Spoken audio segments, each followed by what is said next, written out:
Je suis venue à Paris pour monter un projet qui porte le titre provisoire Early Modern Siberia, Conquest Narratives and Imperial Imaginaries.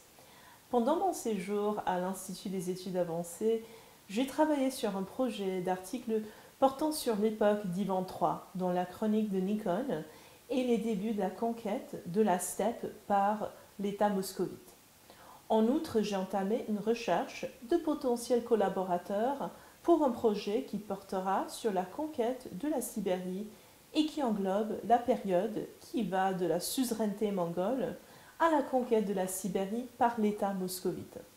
Par ce projet, je souhaite également rendre saillante une histoire sibérienne dans son contexte eurasiatique avant son intégration à l'Empire russe.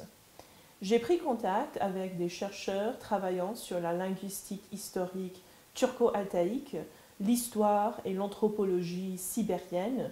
et l'histoire de l'Empire mongol en Eurasie du Nord. Le projet va engager une équipe de chercheurs français, britanniques et russes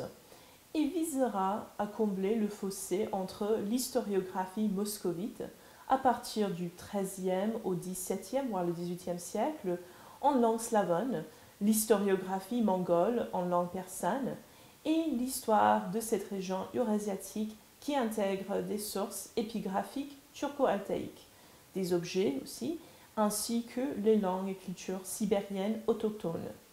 Le but ultime de ce projet sera donc d'élaborer un ensemble d'approches scientifiques afin de proposer une histoire régionale de la Sibérie ou de l'Eurasie du Nord, à cheval entre l'époque médiévale et l'époque moderne.